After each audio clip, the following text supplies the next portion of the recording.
Les instigateurs, épisode hors série. Aujourd'hui, on vous parle de nos résolutions 2020.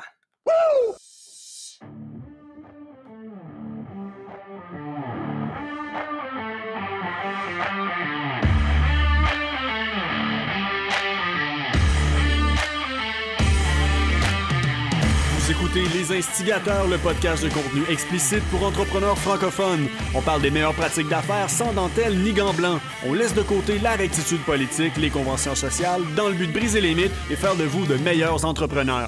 Mon nom est Mathieu Dumont, son nom est Dave Ruel. Bienvenue sur le show.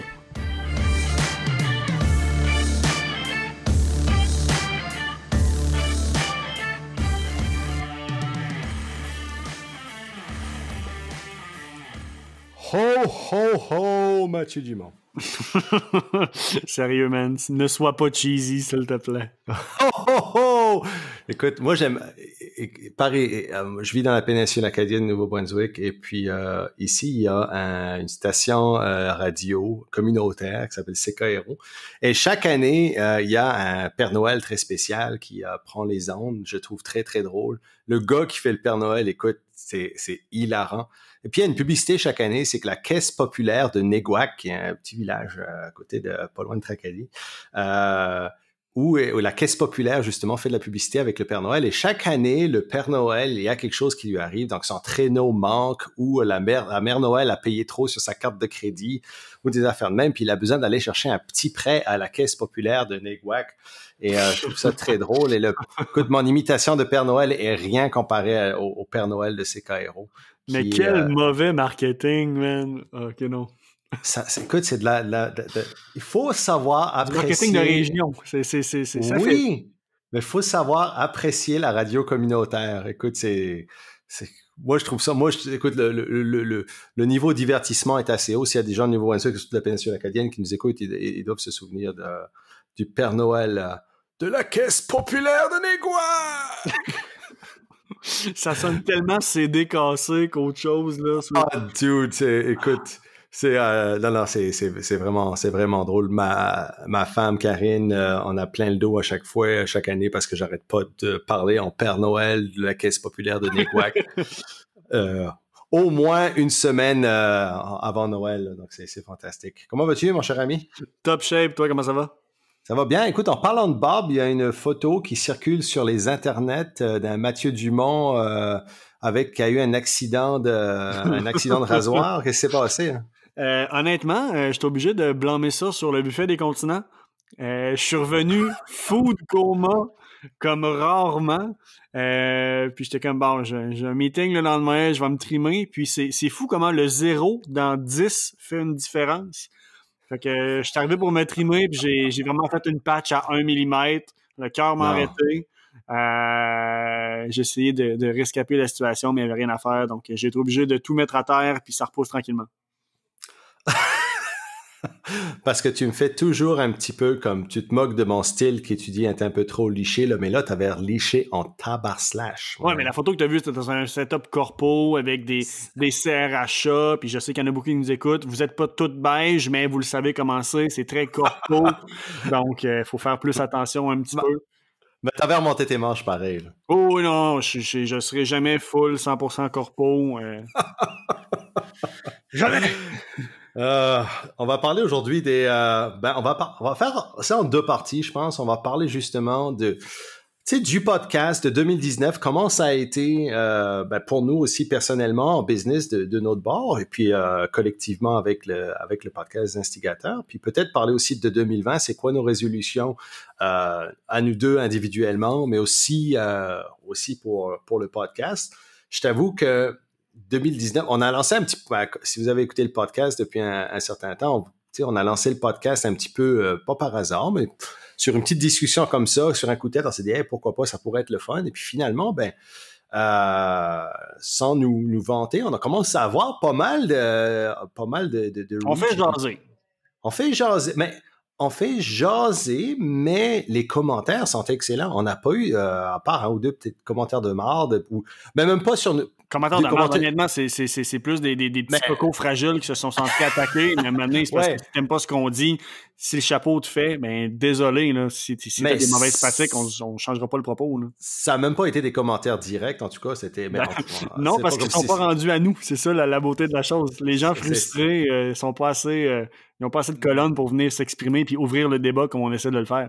Mais d'un autre côté, écoute, je voudrais vraiment remercier notre auditoire parce qu'on a des gens fantastiques qui nous écoutent. On a des commentaires chaque semaine qui sont pertinents. Pas juste, on parle de commentaires flatteurs. Merci, votre podcast est super. On parle justement de personnes qui amènent la discussion au prochain niveau. On en parle sur les réseaux sociaux, sur LinkedIn, sur Facebook, même sur Instagram.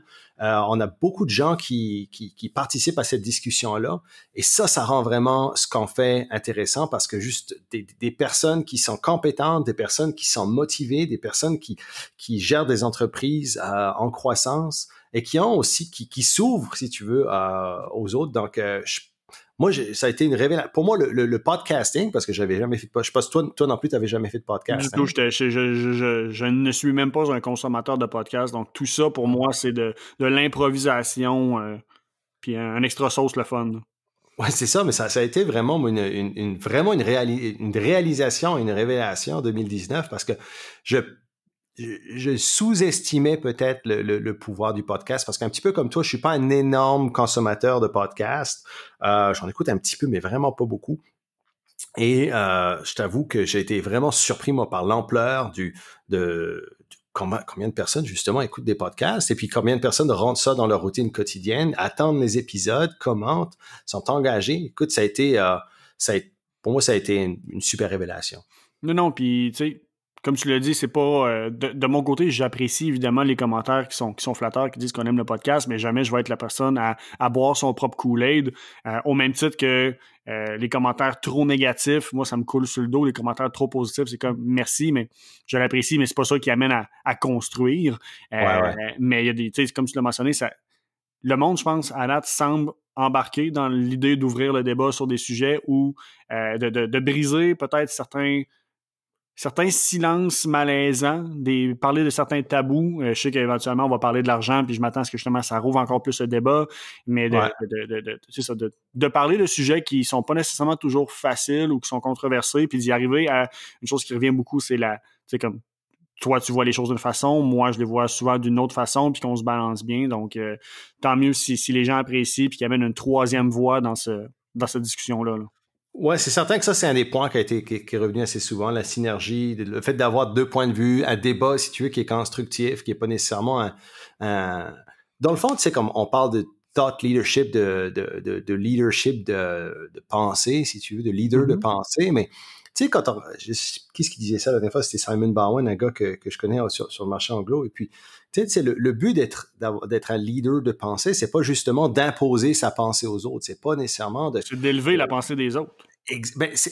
Oui, mais c'est justement d'élever la pensée des autres, mais aussi d'être capable de recevoir les d'autres idées, parce que on n'a pas la science infuse, et puis on dit pas qu'on a nécessairement la réponse à tout, si tu veux. Le fait, c'est d'être ouvert à ces choses-là, et puis de savoir que, hey, il n'y a pas nécessairement de réponse absolue. Il y a des opinions, il y a des façons de voir les choses. Puis je pense que c'est à chacun de faire un petit peu son mélange par rapport à ça et de trouver sa propre réponse. Donc, moi, je trouve ça intéressant d'être dans ce milieu-là nécessairement parce que moi, je suis pas un gars qui a peut-être un petit peu plus d'opinion. Moi, je suis pas nécessairement un gars d'opinion. Je suis plus un gars de ramasser des faits puis de trouver, OK, ben, c'est quoi? Ça me dérange pas ça me dérange aucunement, si tu veux, de pas avoir raison ou d'être complètement dans le champ ou ce qui m'apporte dans le fond, c'est d'aller lancer cette idée-là et puis de savoir, OK, c'est quoi la réalité, si tu veux? C'est quoi la réalité dans un certain contexte? Parce que tous les contextes sont différents.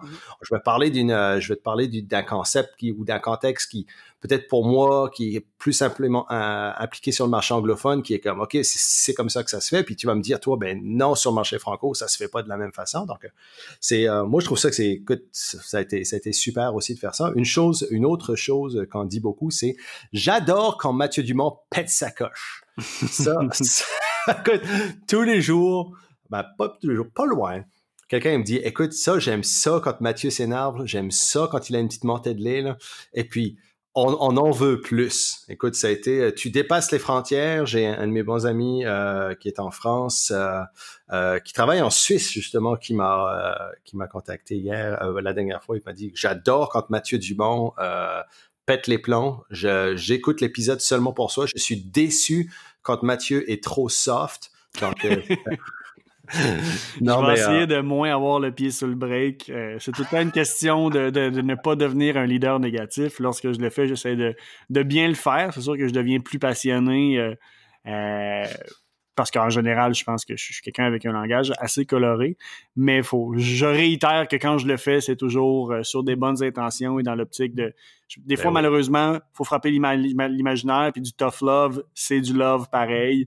Donc, faut que ça pince un peu des fois pour apprendre. Mais ça t'en rend pas plus négatif. Non, plus. Je pense pas, là. Je pense que ça te rend, j'aime pas le mot authentique, mais tu sais, c'est ça. What you see is what you get. Ça, y a pas de doute, là. Oui, non, exactement. Puis c'est pas une question de négatif, c'est une question d'amener les choses comme elles le sont. Et puis, écoute, moi, c'est ça que j'apprécie de ton côté aussi, c'est ton côté de franchise extrême. Et ça a pas de prix. C'est sûr qu'on vit dans une société maintenant où les choses sont un petit peu, où les gens sont peut-être un petit peu plus froissables, un petit peu plus rapidement. Trop fragiles. Moi, je sais que tu veux pas le dire. Moi, je vais le dire. Les gens sont extrêmement trop fragiles. Ouais.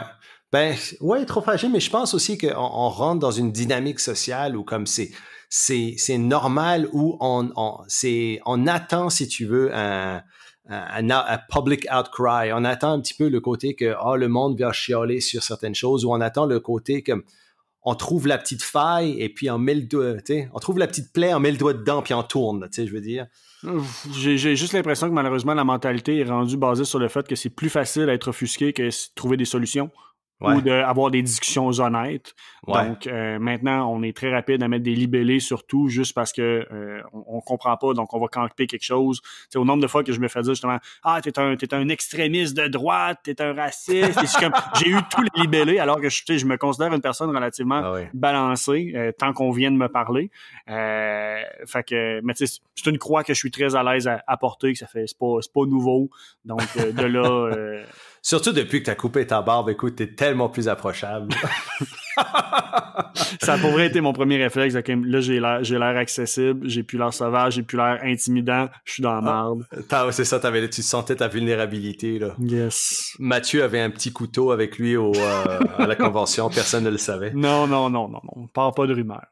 De ton côté, vas-y, excuse-moi. Ben vas-y, j'allais dire, ça fait 12 minutes qu'on se tape dans le dos, là, mais les gens sont là pour du contenu. Pour High five! Ouais, c'est ça. Mais non, écoute, moi, j'aimerais qu'on fasse un petit peu le review au niveau personnel, au niveau collectif. On vient de le faire collectif. Les indicateurs, c'est le fun, ça va bien. Toi, au niveau personnel, 2019? Ben évidemment, grosse année de changement avec l'enfant. Qui a amené beaucoup de changements sur les façons que j'opère mes entreprises, les projets dans lesquels je me suis investi, les projets dans lesquels je vais m'investir. Donc, je te dirais que c'est ça. 2019, mon slogan que je m'étais donné l'année dernière, c'était Step Up or Step Out. Donc, il a fallu... mon slogan le disait, il a fallu que je cible quels sont les projets dans lesquels je dois être stratégique dans mon temps parce que j'en ai moins de disponibles. Donc, je suis allé all-in sur ces projets-là. J'en ai éliminé certains projets. Donc, j'avais le projet de faire possiblement un livre d'affaires et quelques autres initiatives comme ça. J'ai mis ça sur la glace où j'ai tout simplement fermé le dossier justement parce que je veux pas m'éparpiller. Je te dirais que la prochaine année, sans ligne, pourrait être un petit peu dans ce mindset-là, mais surtout revenir à... je vais dire, l'autiste que j'étais dans mes manières de travailler cette année, justement, avec l'enfant, avec la fatigue. Il y a eu un certain relâchement au niveau de mes pratiques. Pas d'affaires, parce que je veux jamais qu'il y ait de dommages collatéraux sur aucune partie prenante dans mes affaires, mais juste sur mon style de vie personnel. Donc, je te dirais que c'est pas mal mon constat pour l'instant. Mais c'est sûr que au niveau accomplissement, la croissance incroyable que Didact a eue cette année, ça, c'est sûrement une des choses. J'allais dire, c'est la chose dans laquelle je suis plus fier. C'est un peu ironique quand je pense que j'ai eu un enfant aussi là-dedans, là. Mais non, je te dirais que pour l'instant, c'est ça. sans dire que j'avais comme objectif de avoir un autre success story dans un modèle qui est complètement différent de ce que je fais d'habitude, de c'est en train de se placer. Donc, c'est le fun des fois de se mettre dans le creux puis juste voir combien de temps ça va prendre avant d'être capable d'apprendre à nager. Là. Le cerveau en mode survie est excessivement puissant. Ah oui, si vous voulez tester votre résilience, définitivement, faites un enfant. C'est une bonne façon de, de tester comment tough vous êtes. Et c'est vrai que ça a changé beaucoup pour nous. Pareil, avec la deuxième qui est arrivée en 2018, là, écoute, c'était exponentiel au niveau de la charge, je te dirais. Et puis, c'est certain qu'il faut que tu sois tellement stratégique avec sur quoi tu vas travailler. Oui, puis ça amène un côté humain que que j'ai déjà eu puis que j'étais peut-être en train de perdre. Donc, tout le côté un petit peu plus... tu sais, je veux dire, l'intelligence émotionnelle, je m'y connais très bien, il n'y a pas de problème, mais l'empathie, je te dirais que depuis les dernières années, j'étais en train de la perdre un petit peu plus. Donc, là, justement, ça me reconnecte un petit peu plus avec le restant d'humanité qui me reste, là. Donc... de passer, ouais, c'est ça, parce que dans le fond, tu deviens toujours numéro 3. Là, une fois que ton enfant arrive, tu deviens numéro 3 dans ton unité familiale. Exact, puis j'étais pourtant très égoïste de mon temps, puis ça, c'est encore quelque chose, je suis très transparent avec nos auditeurs, puis tout, puis ça, j'ai pas de malaise à dire. Je suis quelqu'un de très généreux avec très peu de personnes, parce que je laisse peu de personnes rentrer dans ma vie, mais en général, je suis quelqu'un de très égoïste de mon temps, puis là, de ne plus pouvoir faire ce que je veux quand je veux, encore à ce jour, est sûrement le plus gros changement que j'ai de la misère. J'irais presque à dire que je suis encore en deuil de ça, mais on me dit que c'est un processus normal, donc... Ouais. Ben, c'est une autre dynamique de vie complètement. Si vous n'avez pas d'enfants, si vous écoutez ici, vous n'avez pas d'enfants, puis je peux vous dire quelque chose, c'est quelque chose. Et puis, on le sous-estime tous. On sous-estime tous la charge de travail, on sous-estime tous l'implication, comme tu as dit, l'implication émotionnelle qui vient avec ça. Et puis, le besoin... Dans le fond, c'est une bonne chose, c'est que ça nous impose une certaine hygiène de vie et une certaine structure que peut-être on s'impose pas quand j'ai l'impression que je l'ai perdu, par contre. C'est ça qu'il faut que je retourne. C'est là, le niveau alimentation puis entraînement, c'est plus là pantoute parce que justement, le manque de temps, les priorités. Mais non, c'est ça. Mais ça t'expose ces choses-là, justement. Oui. Ça t'expose le fait que justement, tu as besoin d'être encore plus structuré, encore plus que tu pensais pour pouvoir amener ces choses-là. Parce que là, tu vois que c'est facile de faire des... Et moi, je suis pareil, là. Écoute, des excuses, surtout avec la deuxième, là, je peux t'en donner en masse, là. Donc, ça m'a encore, moi, augmenté, là, m'a ouvert les yeux sur mon besoin de méga structure là, complète. De ton côté, 2019 en rétrospective? Écoute, 2019, c'était une année intéressante. Moi, ça a été une année définitivement de création. Donc, tu sais, depuis que j'ai vendu Bioptimizers 2016, j'ai été dans le coaching, par la suite monté EFIC. La business à Karine aussi a commencé à grossir et à se modeler de belle façon. Donc, c'est toutes des choses que je pensais pas faire, mais qui est passé par la création. Donc, si tu veux, on est vraiment là en définition, je te dirais, du modèle d'affaires permanent de ces deux entreprises-là. Pour EFIC, c'est passé par la certification. Donc, on a lancé une certification ce trimestre ici au Q4 2019, la première version de la certification qui a très bien été. La demande était là. On a vraiment vu ce que les gens voulaient et notre clientèle cible. Donc, on travaille beaucoup avec des coachs, avec des personnes qui sont en développement d'affaires ou même avec des propriétaires d'entreprises qui veulent implémenter nos méthodologies de productivité et de performance dans leur entreprise ou avec leurs clients. Donc, ça devient intéressant. C'est certain que le modèle de certification, c'est pas rien. Il faut certifier, il faut entraîner, il faut former. Toutes ces choses-là qui viennent avec ça. Donc, c'est un modèle intéressant. Ensuite,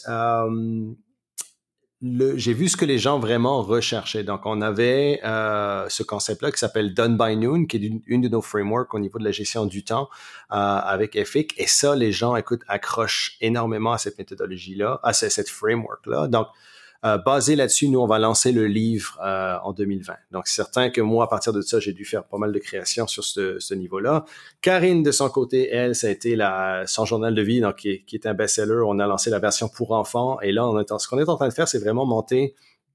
On est en train de multiplier le nombre de SKUs qu'elle offre. Avant, elle avait le journal de vie et puis elle avait deux, trois petites formations en ligne. Maintenant, le nombre de SKUs physiques qu'on va offrir dans son e-commerce et on va le décupler. Donc, on va en amener beaucoup plus. Et ça, donc, ça amène beaucoup plus de casse-tête au niveau logistique parce que, bon, on fait beaucoup de produits physiques, du fulfillment, des choses comme ça. Donc, on est en train de s'adapter à ça. Donc, ça a été une année créative. 2020, je le vois comme une année plus marketing, donc basée sur les ventes et non pas sur la création. Donc, j'ai très hâte. Autant j'adore créer, tu sais, je suis un créateur et moi, je suis fuelé par la création.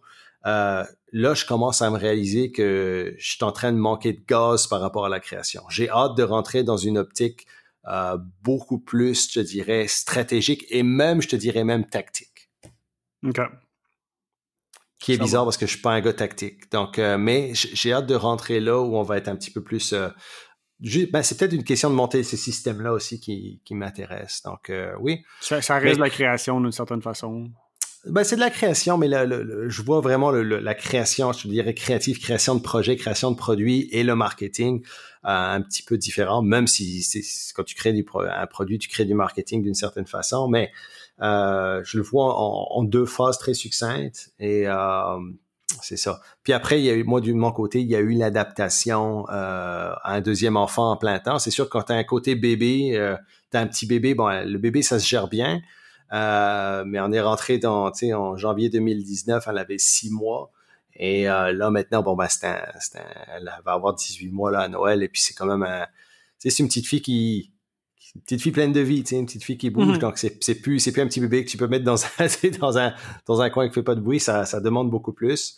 Et notre grande maintenant qui a 6 ans, qui nous demande beaucoup de choses. Le fait que Karine aussi, vu que son entreprise est en croissance assez rapide, le fait de devoir jouer avec ça aussi, le fait de devoir jouer du fait que Karine a moins de temps, donc jouer avec ces choses-là. Ce qui sera d'ailleurs un sujet pour un des futurs épisodes de l'Harmonie Famille Business. Si vous avez des questions, c'est le temps de nous les envoyer. On va avoir bien du fun à couvrir ce sujet-là. Ben oui, parce que puis c'est tout le temps en évolution, man. C'est ça que c'est. Fait que 2019 était le fun. J'ai très hâte à 2020, par exemple. Good.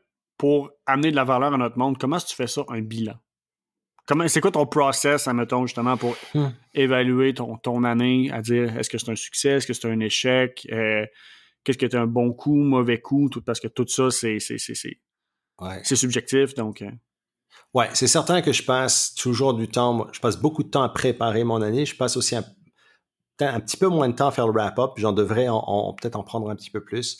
La façon dont je regarde ça, moi, chaque année, j'ai une ligne directrice annuelle. Donc, j'ai 5 items que je veux voir devenir une réalité dans les 12 prochains mois.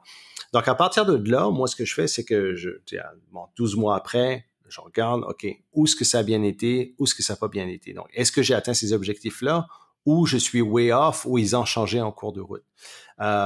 Donc, et ça arrive des fois que ces objectifs-là, si tu veux, changent en cours de route parce que je les révise à chaque trimestre. Donc, quand je fais ma planification trimestrielle, je vais pouvoir les réviser.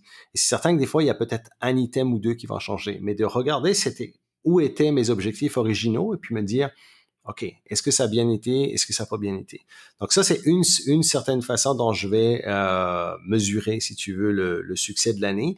Ensuite, il y a toujours le succès financier. Donc, je regarde toujours, OK, est-ce qu'on a... c'est très difficile, moi, au niveau croissance, parce que j'ai toujours beaucoup...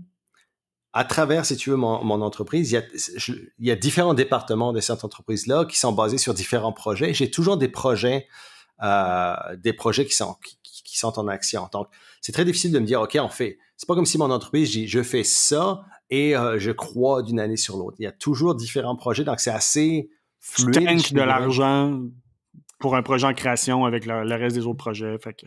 Ben, c'est ça. Il y a toujours, il y a une main, si tu veux, je te dirais, il y a un backing financier qui vient de certains projets qui fonctionnent. Ensuite, moi, je réinvestis énormément dans la création, dans mon entreprise pour justement créer des assets ou même différents projets. Plus ça va avec l'âge, c'est certain, plus je simplifie le processus. Mais je le vois de cette façon-là, de comment est-ce qu'on a réussi à créer, si tu veux, je dirais, stream, de canaux, si tu veux, de revenus pour une année. Donc, c'est certain que quand tu vois ces choses-là, tu te dis, OK, j'ai créé j'ai créé 2 nouveaux canaux de revenus, mais j'ai peut-être un canal qui fonctionne un petit peu moins bien. Est-ce que ça vaut la peine que ce canal-là, on remette du temps dessus, ou c'est un canal qui n'est pas nécessairement, qui vaut la peine, si tu veux, de passer du temps dessus. Donc, sur ces choses-là, tu peux voir. Moi, ce qui m'intéresse beaucoup, c'est de savoir, OK, où est-ce que j'ai dépensé mon argent? Donc, c'est certain que ça va être un autre sujet, je pense, de podcast, c'est que le revenu brut, c'est une chose, mais moi, ce qui m'importe, c'est le revenu net. Combien est-ce que, dans le fond, on a réussi à faire de profit? Et c'est ça qui est pour moi le moteur. Donc, je ne m'intéresse pas nécessairement de savoir... le chiffre d'affaires, ça ne veut rien dire. C'est une question de qui pisse le plus loin, encore une fois. Oui, non, ça veut dire fuck all. On l'utilise tous en marketing comme un outil de promotion, mais ultimement, ça ne veut pas dire grand-chose parce que c'est très contextuel. Je connais des gars qui font du pay-per-click advertising, puis ils ont un revenu de 22 millions, mais ils ont dépensé 21,2 millions en publicité. En budget, ouais, c'est ça. Donc, ils ont fait 800 000 net. T'sais. Donc, puis même, sans compter leur coût d'opération. Donc, tu vois, c'est des choses comme ça qu'il faut faire attention. Donc, je l'évalue de ce côté-là, pareil. Puis aussi, je les vois au feeling. Comme je me dis, OK, comment est-ce que je feel par rapport à cette année-là? Je suis-tu comme fuck yeah ou je suis-tu comme bah? T'sais? Donc, je regarde un petit peu comment est-ce que je feel par rapport à cette année-là, puis j'essaie j'aime pas dire aller au feeling, mais de sentir, OK, qu'est-ce que je ressens à l'intérieur quand je pense à cette émotif. T'as pas juste l'argent. En même temps, c'est tout le temps un bilan est associé directement avec c'est quoi tes driving factors, tes driving forces. Donc, c'est sûr que quelqu'un qui est très motivé par l'argent va évaluer la majorité de faire son bilan d'un point de vue financier. Mais pour une personne qui, à l'inverse, exemple comme moi, de l'argent, je m'en calisse. Là. Tant que j'en manque pas, le reste, je l'ai déjà dit, puis ça, je le répète, je ne vise pas à devenir multimillionnaire, absolument pas. Moi, à l'inverse, c'est beaucoup plus quel est mon état d'esprit au début de l'année et comment. Il me reste-tu des plumes sur le dos à la fin de l'année? J'ai-tu du plaisir? Puis bon, est-ce que je nette quelque chose d'intéressant? Oui. Est-ce que j'ai créé? Est-ce que j'ai eu un impact plutôt sur beaucoup de personnes? Moi, je suis beaucoup plus basé sur le legacy que je laisse derrière que ce qu'il y a dans les comptes bancaires. Je sais que c'est sûrement un très mauvais réflexe d'affaires parce qu'au final, on fait de la business pour faire des sous, oui, là. Mais c'est une partie de l'équation. Ben c'est ça, exactement. Là. Fait que, je pense que c'est libre à tout le monde de vraiment déterminer c'est quoi vos éléments de mesure pour votre bilan, qui ça, c'est très personnel. Mais c'est important de les identifier. Plus que juste y aller au gut feeling de « la dernière année, ça a été pas si pire. » En réalité, on se souvient des 3 derniers mois, puis c'est tout. Là. Donc, faites l'exercice tous et chacun de voir on est dans un bon temps pour ça, là. Bon, mais pour votre prochaine année, quels sont les objectifs, puis comment est-ce que vous allez les mesurer? Souvent, malheureusement, on établit trop tard ou on n'établit pas du tout. Ça va être quoi les outils de mesure, justement? C'est ça. Au niveau de tes résolutions, toi, comment est-ce que tu t'évalues ça si tu es au début de ton année? Tu te dis, OK, je vais faire telle ou telle chose. T'as-tu comme moi une ligne directrice annuelle ou tu fonctionnes différemment? Ben, comme je l'ai dit, je travaille. Ben, résolution, j'y crois plus ou moins. Parce que résolution, dans ma tête, ce n'est que des objectifs. Là. Dans la vie, si t'es discipliné puis t'atteins tes objectifs, t'as pas besoin de résolution. Par contre, oui, je vais, tu sais, toi, t'appelles ça ligne directrice, Alexandre Vézina appelle ça un slogan, peu importe, je vais me donner une espèce de mind frame, de dire, bon, mais c'est quoi j'essaie de déjà prévoir un petit peu le bilan que je veux faire à la fin de la prochaine année, de dire, looking back, je vais être capable de dire ça. Donc, c'est comme l'année dernière, j'ai testé justement avec un slogan, justement, step up, step out. Ça a fait la job. Je veux dire, ça a été un outil pour moi de me ramener puis de me donner un petit peu de redevance. C'est un petit peu différent par rapport avec une ligne directrice. Là, tu es vraiment dans... je te dirais, tu top-load un mindset au début de l'année. Oui, exactement, c'est ça. Alors que ligne directrice, bon, mais tu te donnes plus de flexibilité un petit peu. Mais je te dirais comme résolution pour cette année, ça va être Puis là, ce n'est que personnel, je vous laisse faire les vôtres, mais de mon côté, justement, cette année a tellement été une année de changement que je veux de la stabilité, puis je veux revenir sur les rails. Je vais le dire comme ça. Donc, tu sais, moi, de mon côté, mon objectif est que d'ici à ce que j'ai 40 ans, je sois actionnaire minoritaire de 8 à 10 entreprises qui forment un écosystème qui fait du sens. Présentement, j'en ai 3. Donc, je te dirais que l'année prochaine, j'aimerais être capable d'en incorporer une 4e. J'ai déjà des plions de placés, à voir si ça va déboucher sur quelque chose, ou sinon peut-être, c'est juste ouvrir ou tendre des perches. Je pense pas que cette année, justement, je pense que ce serait trop encore une année de transition si les gens prennent les perches de repartir un autre projet, mais de pouvoir aller intégrer une 4e de façon un petit peu plus sans dire passive, là, mais mettons, plus smooth un peu, là, je me donne et je pense que je me dois une année un petit peu plus calme, mais calme ne veut pas dire passif, ne veut pas dire réactif, ne veut pas dire pas rentable. Donc, est-ce que j'ai un objectif concret? Quatrième entreprise, fort probablement, mais c'est ça que j'allais dire, une entreprise de plus dans ton... Exactement, c'est ça. Puis sinon, mon focus reste vraiment sur Didac. Je m'étais donné un objectif ambitieux il y a 2 ans. C'était un plan de 5 ans. Je rentre dans l'année 3, donc c'est pas le temps de justement arriver avec des très gros changements parce que c'est le danger lorsqu'on a plusieurs entreprises. Tu ne peux pas te permettre de gérer les projets de façon indépendante les uns des autres parce que tu es une pierre angulaire de chacun des projets. Donc, tu dois économiser tes ressources, ton jus mental, tes finances, quoi que ce soit. Donc, dès que tu tires la couverte d'un bord, mais ça a des impacts sur les autres projets. Donc, Didac étant ma priorité encore pour les 3 prochaines années. C'est pour ça que j'essaie de voir quel type de projet dans lesquels je peux m'embarquer, qui va avoir le plus d'impact pour le moins d'efforts ou le moins de risques possible. Mm-hmm. Donc, step in or step out, c'est 2019, 2020? Eh boy! Je suis pas rendu là encore. J'aimerais ça te le donner, là, mais comme je te dis, je suis pas capable de mettre des mots, mettre un phrasé clair dessus. Je connais le mindset derrière. Ouais. Mais pour l'instant, je peux pas m'embarquer sur un slogan. J'aime ça. T'es-tu comme un last minute planner? Tu prends-tu du temps avant Noël, toi? Comment ça se fonctionne dans ton temps des fêtes? Oui, du côté de Didac, on ferme pendant 2 semaines. Ça, c'est une politique de business. Ouais. On couvre les frais pour tous les employés parce qu'on pense que c'est important de justement avoir un vrai disconnect pour partir clean dans l'année. Puis oui, j'essaie de prendre du temps. Je sais que j'en prends pas assez. Puis ça, c'est pas mal year-round tout au long de l'année. Je devrais prendre plus de temps de repos stratégique. Mais j'y vais vraiment... C'est un petit peu comme les rénaux à la maison. Là. Je suis pas un gars de finition, je suis un gars de rough. Fait que je vais me donner vraiment comme des gros buckets. Puis tant que je peux jouer dedans, ça va être le fun. Donc, je sais que cette année, je veux me remettre dans l'industrie du barbecue parce que c'est quelque chose qui me manque. Au niveau, c'est important de prendre du temps pour soi-même. Puis de mon côté, j'ai la fâcheuse habitude de virer tous mes hobbies en travail ou en entreprise. Le barbecue est le seul que je l'ai pas fait encore. Donc, je veux rembarquer du temps là-dedans pour...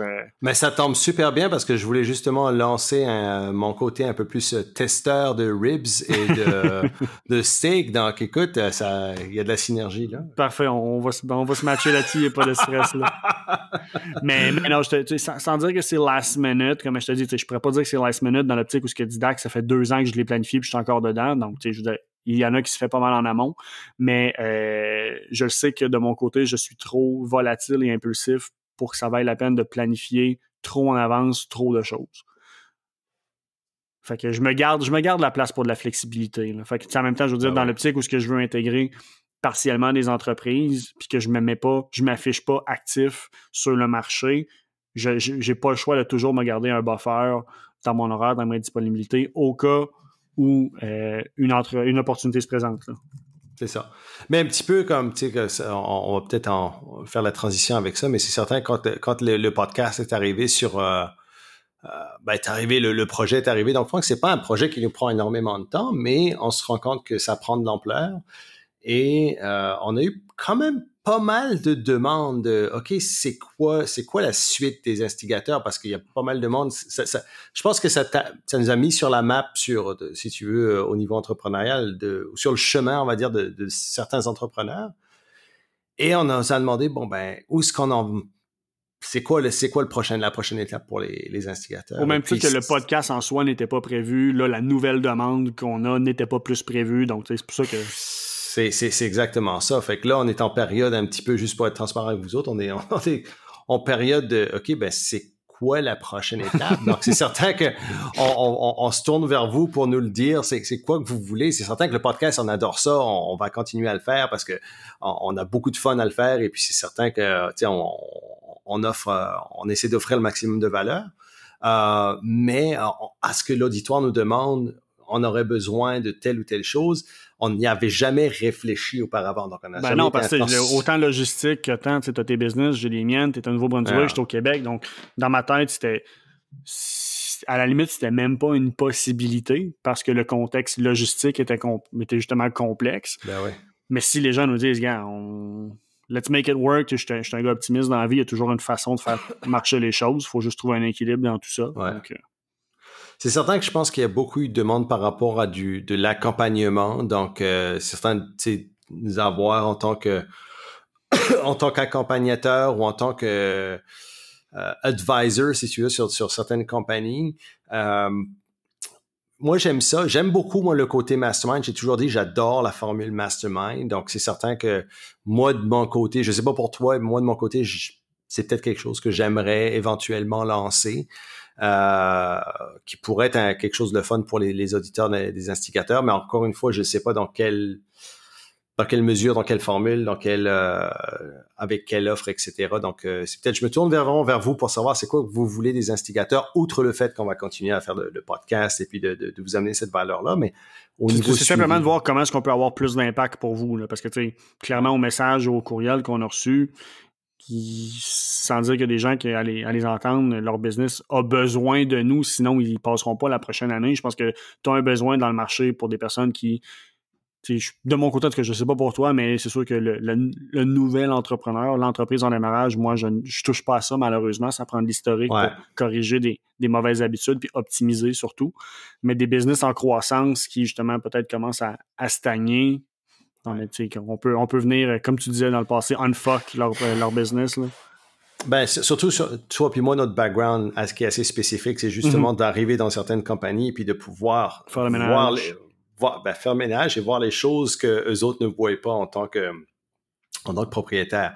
Donc, c'était certain que pour toi puis moi, ça a été un outil de croissance et puis un outil de revenu aussi intéressant. Moi, de mon côté, c'est certain que j'aime la compagnie en croissance ou j'aime des compagnies à fort potentiel. Et souvent, j'aime amener ces compagnies-là justement vers la propulsion initiale qui va les amener vers le succès, mais avec un concept qui est déjà prouvé.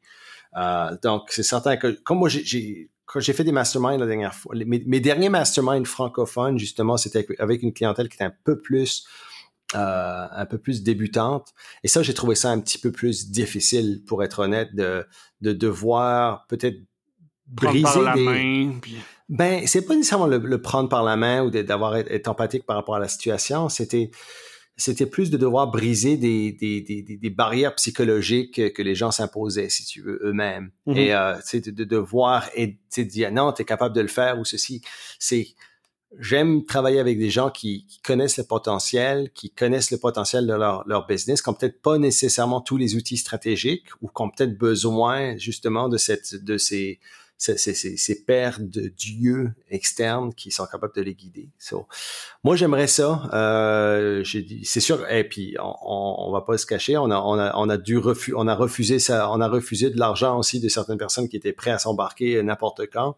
Puis on dit, regarde, on va pas commencer à suivre les gens. Pas. Là. Tant qu'à faire on va trouver c'est quoi la formule qui a le plus d'impact pour le plus grand nombre de personnes. Mm-hmm. Mais clairement, il y a un besoin. Il y a un besoin. Donc, c'est ça. On fait appel à vous. C'est qu'est-ce que vous aimeriez si on vous proposait, écoute, les instigateurs, on va monter quelque chose, un processus d'accompagnement, un processus de mentorat, un processus de... Ça peut être n'importe quoi. Honnêtement, pour l'instant, de boardroom entrepreneurial. Je ne sais pas comment on pourrait faire ça. On est en collecte de données. Là. Fait de quelle façon? Hot seat, conférence, accompagnement, mentorat one-on-one, du semi-privé, mastermind, peu importe, soyez créatifs. Dites-nous juste, mais quelle façon est-ce que vous vous avez besoin de vous faire jaser, de vous faire confronter. En tout cas, pour ma part, parce que c'est ça l'avantage un petit peu, puis je pense qu'une des choses qui attire les gens, c'est que une formule où tu as 2 personnes avec des parcours et des approches très différentes. Il y en a quelques personnes, je pense, mettons, au Mastermind de Geneviève Gauvin, que j'entends de très bonnes choses. Oui. Ça reste que c'est juste une personne. Donc, tu as un côté de la médaille tout le temps, puis qui est un bon côté de la médaille. Mais d'avoir justement des personnes avec des visions différentes, je pense qu'on couvre le spectre beaucoup plus large. Mais Jen est très targetée sur elle sait exactement quelle est sa clientèle. Oui, absolument, c'est ça. Et elle est très laser focus là-dessus. D'un autre côté, on a quand même un bagage qui est un petit peu différent. C'est sûr qu'on a de l'infoprenariat, on a de l'affiliate marketing, on a du e-com, on a, tu veux dire, il y a eu du service business, il y a eu on a touché à beaucoup de choses. Donc, c'est savoir, OK, qui a besoin de notre aide le plus. Moi, écoute, pour être parfaitement plus honnête, là, j'adore le modèle hot seat. Okay, le modèle mastermind, mais hot seat. Donc, dans le fond, si vous n'êtes pas familier avec le hot seat, c'est que dans le fond, c'est un mastermind. Un mastermind, dans le fond, c'est un cerveau collectif. Donc, c'est un groupe d'entrepreneurs qui se rassemblent ensemble pour une certaine période de temps. Il y a c'est certain que c'est très privé et c'est très confidentiel comme setup.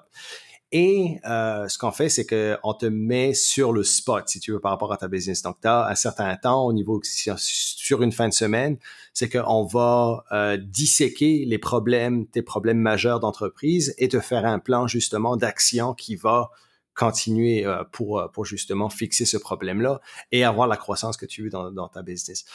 J'adore le hot seat parce que c'est ultra spécifique, mais le bienfait collatéral du hot seat, c'est que tout le monde en bénéficie dans ce groupe-là. Donc, parce que c'est très rare que on a tous les mêmes problèmes. Exactement. Donc, c'est très rare que le problème soit tellement, même s'il est très spécifique, même qu'il va être contextuel, que cette personne-là n'a jamais eu un problème de ce type-là. Donc, ça bénéficie énormément. Donc, la quantité je te dirais, on couvre contenu, beaucoup de contenu. De contenu actionnable, ouais. Mais de contenu actionnable, c'est de contenu qui est très pratique. Donc, c'est pas de la théorie, c'est do this, do that, tu auras tel résultat, tu sais. Donc, moi, j'adore cette formule-là. Ça a toujours été la formule que moi, je préfère au niveau ça garantit une valeur à chaque participant au minimum. Pour le reste du mastermind, tu sais, cerveau collectif. Ouais. De mon côté, je suis 50-50 sur le mastermind parce que justement, il y a très souvent, c'est du conceptuel. On reste high level, mais que ça ne permet pas de drill down, alors qu'un combo, je pense, mastermind et hot seat. Donc, une journée mastermind avec une thématique donnée où on couvre un paquet de choses. Et après ça, le lendemain, hot seat, de comme, bring your own bullshit, puis on défait chacun de vos problèmes. Je pense qu'il y a quelque chose qui est très complémentaire. Ouais, moi, ça a été un des gros breakthroughs dans ma business en tant que participant. Après, j'en ai animé beaucoup des masterminds, mais les premiers masterminds que j'ai participé, c'était des masterminds de type, justement, hot seat. C'est sûr que j'avais moins de valeur du côté enseignement pur et simple de telle ou telle chose. Ça se passait souvent comme ça, mais énormément de valeur au niveau hot seat. Puis l'affaire, c'est que quand tu travailles avec un groupe d'entrepreneurs qui est en croissance, qui est bon, généralement, ça te force à élever ton niveau de compétence, ça te force à élever ta business, ça te force à élever ton hustle aussi d'une certaine façon où t'as pas le choix de, tu veux pas paraître, arriver au prochain mastermind puis comme, sorry, j'ai pas fait ça parce que ceci, parce que ça. Non, tu vas arriver au prochain mastermind puis montrer que ça te rend accountable. C'est ça. Donc, ça te rend, et ça, je pense que ça te pousse au prochain niveau entrepreneurial. Donc, ça, j'aime beaucoup ça, mais en tout cas, si c'est quelque chose que vous êtes le mastermind, sur une formule 6 mois, formule 1 an, ça vous tente, laissez-nous savoir, c'est peut-être quelque chose qu'on va considérer éventuellement. Ouais, la conversation a pris une tournure. Peut-être qu'on vient de monter une business, on sait pas, mais en tout cas, on verra. Mais en tout cas, c'est juste pour vous dire un petit peu, vous montrer que souvent, on va monter quelque chose sans nécessairement, un petit peu on the side, un petit peu comme ci, comme ça, et puis one thing leads to another, et puis on y est là. Mais bon, on serait pas là si on n'avait pas de la demande, on serait pas là si vous étiez pas là à nous écouter. En passant, cet épisode-là, officiellement, c'est notre 12e? Non, plus que ça. 11e? 11e, non, c'est le 11e. On va dans l'ordre des choses, OK, ouais. Dans ce genre, ouais, 11. Donc 11e, et puis écoute, les résultats sont... Ça a monté vite, là. T'sais, vous le voyez, on n'est pas organisé, puis là, on est en train de monter peut-être un futur produit qu'on ne sait pas jaser, on n'a pas rien framé. C'est ça, les instigateurs. If it feels right, let's do it, puis on va trouver une façon. Mais...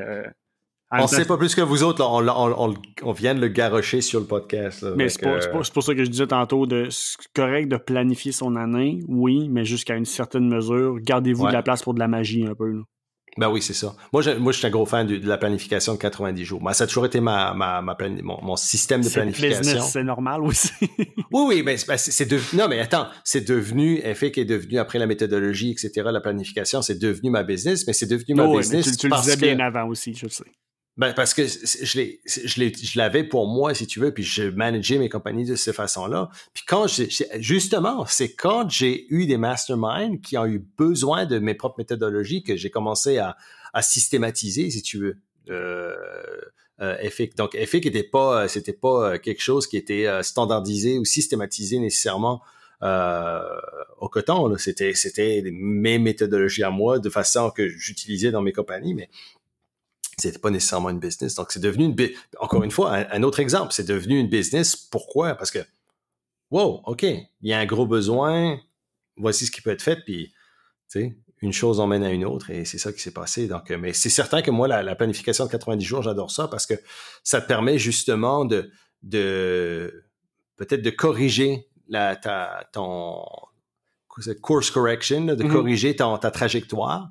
Et ça t'es pas nécessairement marié à des objectifs qui sont sur le très long terme. Ça garde un espèce de volet agile à ta business. 100%. Fait que pour closer ce show, devoir à tout le monde, vos résolutions, très simple. Je veux que vous en bâtissiez 3 résolutions sur des faiblesses actuelles que vous avez, 3 résolutions sur des choses que votre business n'a pas encore. Donc, on corrige le passé, on prévoit le futur en même temps. Marquez-les. Je veux que ce soit visible. Je veux que les gens dans votre entourage proche le sachent. Donnez-vous une imputabilité sur vos actions. Sharez-les sur le LinkedIn. Partagez-les avec nous. Mais on veut le savoir. Et si vous avez quelque chose des objectifs spécifiques, partagez-les. Et puis, justement, on va partager cet épisode avec vous.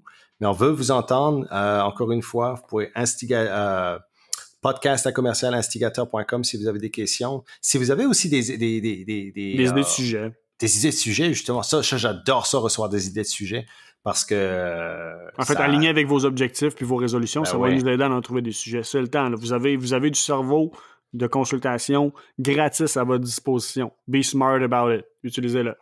C'est ça. Mathieu, merci mon chum. Je te souhaite, écoute, une super année 2020. Je sais que ton année 2019 a été fantastique, mais je te le souhaite énormément. Tu es un gars qui travaille très fort, puis tu es un gars que, tu sais, on se le dit, mais que je respecte beaucoup. Puis je veux te voir avoir du succès et je suis certain que tu vas en avoir énormément pour toi et puis ta petite famille, pour Marie, pour Tom Tom. Ça va être, je pense que 2020 va être une bonne année. De croissance, et peu pour Tom, en sortant que c'est une croissance à tous les points de vue. Même chose pour toi, même journal de vie à grandeur, EFIC. D'ailleurs, j'ai reçu mes planners, très belle qualité j'ai été surpris que tu me... Écoute, j'apprécie le fait que tu as commandé sur le site web. Si tu m'avais demandé pour que je t'envoie des planificateurs, je te les aurais envoyés de façon volontiers, mon chum, mais j'apprécie le support. Non, tout le temps là, mon homme. Non, je sais, mais quand même, j'apprécie ça. Mais j'espère que ça va t'aider dans ton... Ça va m'aider, j'ai l'impression que ça va aider certains de mes clients. D'après moi, je vais commencer à pousser ça du côté de mes clients aussi. Il y en a qui en ont besoin, en tout cas, ça, je le sais. Bon, je vais te donner ton lien d'affilié puis ton petit coupon de 10%. Laisse faire ton lien d'affilié, tu sais ce que j'en pense. Garbage. Oh my God. C'est un autre sujet aussi, futur. Bonne année 2020 à vous autres. Soyez ambitieux avec vos résolutions. Et puis, on se parle, Mathieu, en 2020. Ouais, on va trouver du temps. Oh ouais, c'est ça. Salut. Goodbye. Vous venez d'écouter le podcast des Instigateurs. Ça vous intéresse d'en entendre plus, alors n'hésitez pas à vous abonner à notre chaîne, cliquez sur le 5 étoiles et surtout, nous laisser connaître les sujets que vous aimeriez qu'on aborde dans les prochains épisodes. Pour le faire, simplement qu'à nous envoyer un courriel à podcast@instigateur.com ou visiter notre site web instigateur avec un s.com.